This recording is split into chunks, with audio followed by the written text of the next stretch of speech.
Vous les utilisez tous les jours et sans même vous en rendre compte, vous avez sans doute déjà constaté des symboles, des choses un peu étranges comme des codes ou encore des symboles ou des significations secrètes que vous ne comprenez pas sur vos produits de salle de bain. Et donc vous ignorez probablement l'utilité. Des petits détails qui passent comme ça assez inaperçus finalement au quotidien, mais qui pourraient bien changer la façon dont vous les utilisez. Aujourd'hui, dans cette vidéo, je vous propose de lever le voile sur 5 choses cachées que vous ignorez sur vos cosmétiques et qui pourtant ont bien un intérêt caché. Vous avez envie d'être surpris par des produits que vous pensiez bien connaître? Alors restez avec moi, on va voir ça ensemble tout de suite. C'est parti!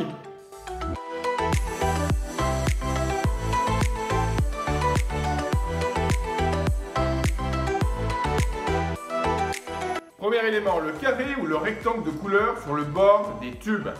Alors vous l'avez sûrement déjà remarqué, des bandes à l'extrémité de vos tubes de crème ou de dentifrice.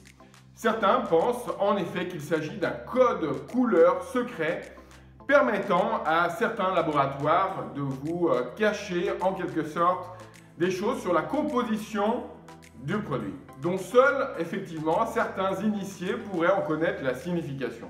Le carré vert signifierait pour certains que le produit est à base de plantes ou plus naturel. Une bande rouge ou noire correspondrait à un produit incluant davantage d'ingrédients chimiques, etc., etc. En réalité, c'est beaucoup plus simple que cela. Vous retrouverez d'ailleurs cet élément, ce marquage également sur certains produits alimentaires, des briques de lait ou du jus de fruits en carton.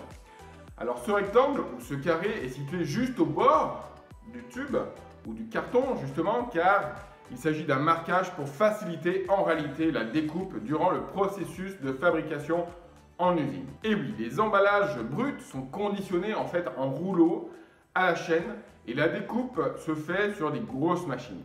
Et le carré de couleur justement est la marque, l'endroit où la machine doit s'arrêter et couper l'extrémité de chaque tube. Et la couleur n'a vraiment aucune incidence pour cela.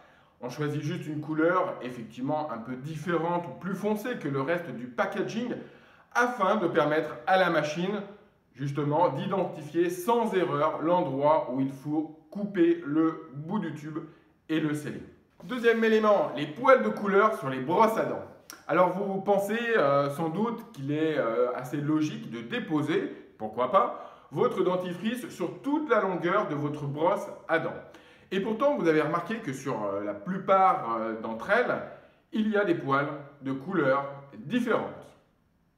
Sans jamais finalement comprendre pourquoi. Si ce n'est pour donner, j'allais dire, un côté un peu plus fun à cet objet. Et pourtant, il y a bien une signification, une explication qui se cache derrière cela. Surtout sur les brosses à dents pour les enfants. Car en réalité, si au bout de votre brosse à dents, la couleur du poil est justement différente, c'est pour vous aider à bien doser la quantité de dentifrice que vous devez finalement utiliser.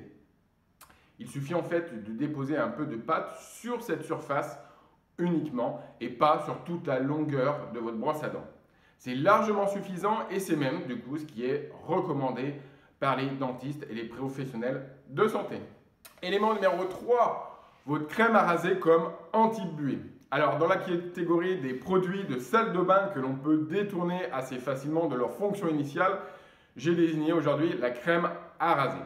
Et oui, aussi étonnant que cela puisse paraître, c'est un usage extrêmement efficace en fait, la mousse à raser, pour éviter d'avoir de la buée sur votre miroir au moment où vous sortez de la douche et au moment où il y a de la vapeur ambiante. Pour cela, c'est très simple. Il suffit de déposer un peu de mousse à raser sur l'ensemble de votre miroir et puis dans un second temps, bien sûr, de passer un chiffon sec pour enlever tout le surplus qui reste visuellement.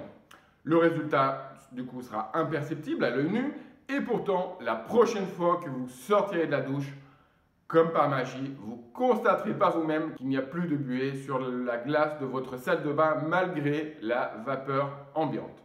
C'est génial et surtout c'est très pratique car en plus ça fonctionne aussi pour les lunettes de vue. Élément numéro 4, les disques de coton avec des côtés différents sur chaque face.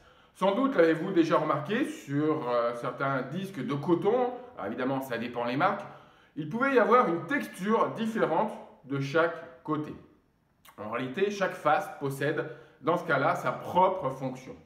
Le côté avec des motifs sert à enlever par exemple du vernis à ongles avec plus d'efficacité et la face qui est plus douce pour nettoyer ou se démaquiller le visage avec du lait ou une huile sèche par exemple. Si vous êtes en quête par contre d'une action un peu plus exfoliante, vous pouvez tout de même utiliser le côté plus texturé pour vous nettoyer le visage plus en profondeur avec une lotion tonique par exemple. Élément numéro 5, le symbole du pot avec un chiffre à l'intérieur. Alors, il y a des crèmes hydratantes, la plupart, ou des produits cosmétiques sur lesquels il est assez facile de lire avec exactitude le mois et l'année correspondant à la date limite d'utilisation. C'est ce qu'on appelle la DDM, la date de durabilité minimale, jusqu'à laquelle, en réalité, le produit cosmétique, conservé évidemment dans de bonnes conditions, ni trop au soleil, ni trop à la chaleur, mais dans des conditions appropriées, dans votre salle de bain, continue à remplir sa fonction initiale et reste sûr pour la santé humaine. Mais cette date ne figure pourtant pas systématiquement sur tous les produits. Et donc peut-être que vous vous êtes vous-même interrogé à savoir pourquoi. Et surtout, quelle durée alors faut-il retenir? En réalité, la date de durabilité minimale, la DDM, n'est inscrite que lorsqu'elle est inférieure à 30 mois. Au-delà, elle n'est plus obligatoire. Et vous trouverez à la place justement un autre symbole qui est celle d'un pot entrouvert avec un chiffre à l'intérieur. Ce chiffre, c'est une indication de la durée pendant laquelle le produit est sûr, encore une fois, après l'ouverture du flacon ou du pot et peut être utilisé sans dommage pour vous, le consommateur final. On appelle cela la PAO, la période après ouverture. 6M pour 6 mois, 12M pour 12 mois, etc. Et une astuce d'ailleurs que certains utilisent consiste à marquer sur l'emballage ou une petite étiquette autocollante que vous mettrez dessus la date à laquelle vous ouvrez le produit. Cela vous évitera de faire des erreurs de conservation car il faut bien le dire, on est tous pareils, on a tendance à oublier la première fois que l'on ouvre un produit et qu'il est resté dans notre salle de bain plusieurs semaines, voire plusieurs mois. Si vous avez appris quelque chose aujourd'hui, n'hésitez pas à liker cette vidéo et à vous abonner. C'est tout pour moi aujourd'hui, portez-vous bien et on se retrouve très vite.